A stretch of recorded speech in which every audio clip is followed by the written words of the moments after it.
अगर मैं आपको 5 बल्ब दूं और आपसे कहूं कि इन पांचों को पैरेलल में कनेक्ट करते हैं और इन पांचों का पावर है P, और फिर मैं आपसे कहूं कि फाइंड करिए total power consumed by this combination, तो आप क्या करने वाले हैं? जाहिर सी बात है, आप यही करने वाले हैं PP equals to P plus P plus P plus P plus P 5 times.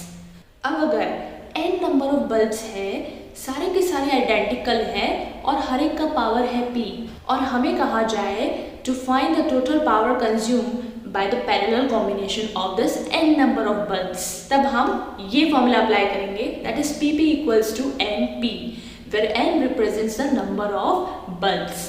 Similarly अगर यही n नंबर ऑफ बल्ब्स को सीरीज कॉम्बिनेशन में कनेक्ट किया जाए और हमें पूछा जाए कि total number of power consumed क्या होगा, तब हम डायरेक्टली अप्लाई करेंगे ये formula, that is PS equals to P by N, जहाँ पे n फिर से रिप्रेजेंट कर रहा है नंबर ऑफ बल्ब्स। सो अगर n नंबर ऑफ बल्ब्स है, अगर पैरेलल में कनेक्टेड है, तब हम लिखेंगे PP equals to N into P, और अगर नंबर ऑफ बल्ब्स है जो सीरीज में कनेक्टेड है, तब हम ये फॉर्मूला से रिप्रेजेंट करेंगे PS equals to P by N। चलिए डिराइव करेंगे एक बहुत ही इंपॉर्टेंट रिलेशन, जिसके आधार पे हम आगे के न्यूमेरिकल सॉल्व करने वाले हैं। ओके, तो ये आ गया बल्ब का पैरेलल कॉम्बिनेशन, ये आ गया बल्ब का सीरीज कॉम्बिनेशन। अगर इन दोनों को कंपेयर करना हो तो हम क्या करेंगे? इन दोनों का रेशियो लेंगे, that is PP over PS, that will be NP over P by N। So numerator और डिनोमिनेटर से PP कैंसिल आउट हो जाएगा and what we are left with N square. So PP over PS equals to N square. इसको हम इस तरह से भी लिख सकते हैं, that is PP equals to N square into PS। Underline करिए, लिख लीजिए, काम आने वाला है JEE में।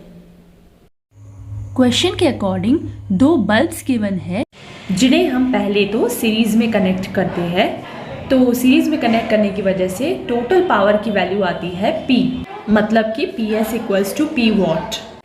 अब सवाल ये है कि अगर इन्हीं दो बल्ब्स को पैरेलल में कनेक्ट किया जाए तो टोटल पावर कंज्यूम्ड क्या होगा, मतलब हमें यहाँ पे फाइंड करना है PP की वैल्यू। तो सिंपली हम यहाँ पे ये वाला एक्सप्रेशन यूज़ करने वाले हैं, that is PP equals to N square into PS। तो N यहाँ पे रिप्रेजेंट कर रहा है नंबर ऑफ बल्ब्स जो है 2, और PS की वैल्यू है P वॉट। सो सारी वैल्यूज सब्स्टिट्यूट करने के बाद PP की वैल्यू आती है 4P।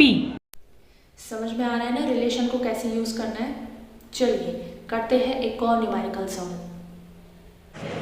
क्वेश्चन के अकॉर्डिंग दो बल्ब्स दिए गए हैं और दोनों का सेम पावर है 100 वॉट 100 वॉट। सो पहले केस में दोनों बल्ब सीरीज में कनेक्टेड है और उसके बाद पैरेलल में कनेक्ट किए जाते हैं। सो सवाल ये है कि इन दोनों ही केसेस में टोटल पावर क्या होगा।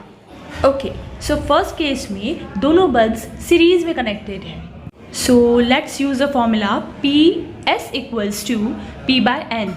सो यहाँ पे P की वैल्यू है 100 वॉट और N की वैल्यू है 2, so PS equals to 50 watt. अब PS की वैल्यू फाइंड करने के लिए डायरेक्टली हम यूज़ करते हैं ये relation, that is PP equals to N square into PS।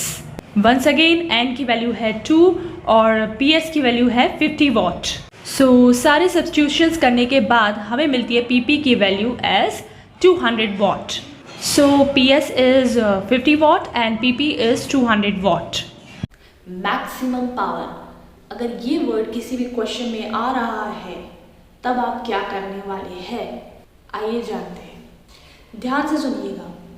अगर एक बैटरी है जिसका EMF है E और इंटरनल रेजिस्टेंस है R, और अगर हम इसे कनेक्ट करें एक्सटर्नल रेजिस्टेंस से कुछ इस तरह से कि पावर कंज्यूम्ड मैक्सिमम हो, पावर कंज्यूम्ड इज मैक्सिमम, तब उस केस में आंख बंद करके लिख लेना कि internal resistance equals to external resistance. जी हाँ, आपने सही सुना, small r equals to capital R।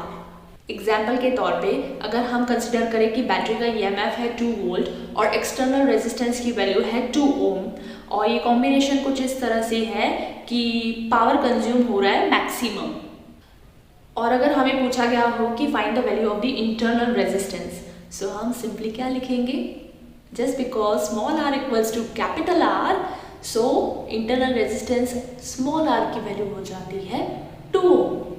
So the battery having the EMF E and the internal resistance small r, if it is connected to the external resistance such that the power consumed is maximum, then the internal resistance equals the external resistance, that is small r equals to capital R.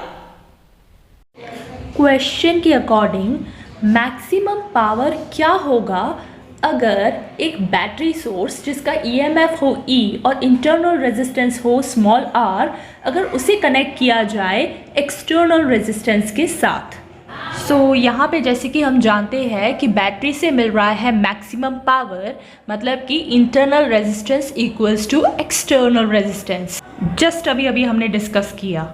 अब simply power की formula क्या है, P equals to I square R, और I की value क्या होती है E upon R plus are.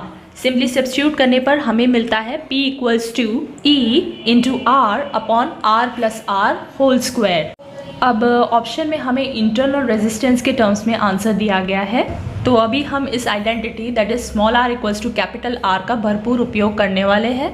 That is हम कैपिटल R की जगह स्मॉल r की वैल्यू सब्स्टिट्यूट कर देंगे। सारे सब्स्टिट्यूशंस के बाद हमारा आंसर आ रहा है E square R upon 2r square, और हमारा फाइनल आंसर है ई स्क्वायर अपॉन 4r। जानने के लिए ऐसी और भी ट्रिक्स प्रेस करिए बेल आइकन, और साथ ही फिजिक्स सेट को मैक्सिमम पावर देने के लिए करें इसे सब्सक्राइब और करें इसे ज़्यादा से ज़्यादा शेयर, ताकि आपके फ्रेंड्स भी कम टाइम में ज़्यादा न्यूमेरिकल सॉल्व कर पाए।